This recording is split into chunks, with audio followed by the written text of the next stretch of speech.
name is Trevor Young, PGA apprentice here at the Grand Del Mar in San Diego, and I'd like to talk to you a little bit this morning about putting. Putting, in my mind, is the most important skill in the game of golf, and before we can talk about the skills required to be good at putting, I want to first talk about the one part of our body that actually touches the golf club, that being our hands, our grip.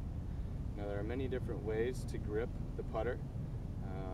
The traditional right-handed low grip is the most common, where you will have your right hand towards the bottom of the grip if you're a right-handed golfer, with the left hand up towards the butt end of the club.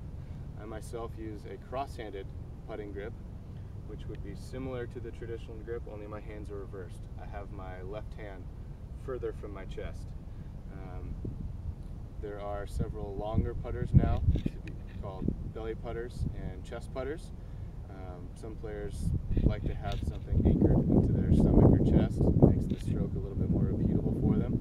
If that's your preference, that is fine as well. Regardless of which grip you choose, I believe there is one thing in common with all the grips, and that is our grip pressure. A tendency in golf is to really hold the club very tightly. I think when we do that, we lose a lot of the fluidity and natural tempo that our body has, and it is very important to maintain that so that we can have a repeatable putting stroke and really golf swing. So on a scale of 1 to 10, I'd like for you to have a grip pressure of about 4 or 5, 10 being very firm, 1 being very, very gentle. So after we have our grip on there, in whichever style you are most comfortable, we need to figure out where we're going to aim the putt. Now, there's two things that determine which line or where we're going to aim, that being the slope between our golf ball and the hole, which way is this putt going to break, and also the speed that we like to hit the putt.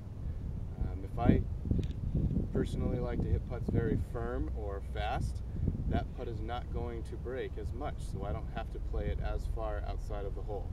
If I am on very, very quick greens and I have to putt the ball very slow, that is going to have a lot more break.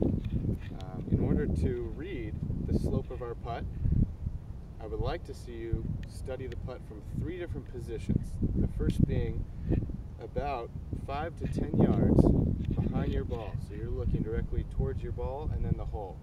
I think from this position you're really able to see which way the ground is breaking, whether it be left to right or right to left, or straight. After we have the read from behind the hole, I'd like for you to come up to the ball halfway between it and the hole. Now we can take some practice putting strokes here and you can kind of feel which way the putt is breaking as well. Now after you have studied those 2 positions, we'll come to the opposite end of the hole here and just give ourselves an opportunity to study it from the other end.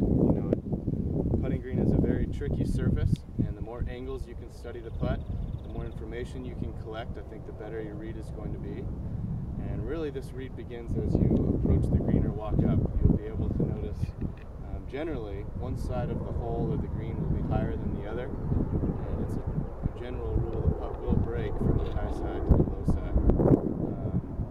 After we have a clear picture of which way we think the putt is breaking, we need to determine our speed.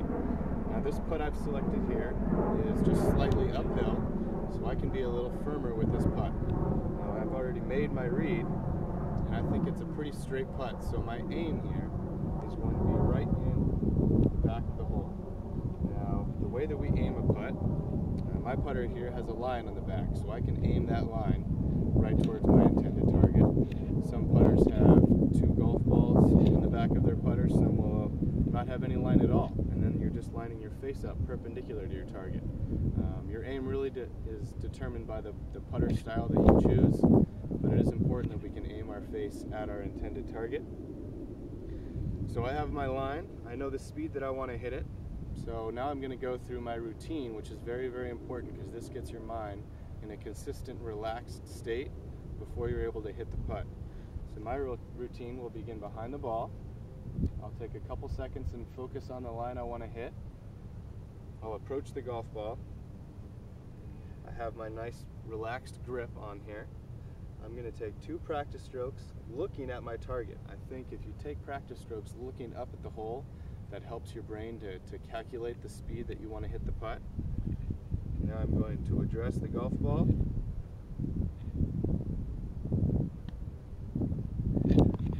Make my birdie.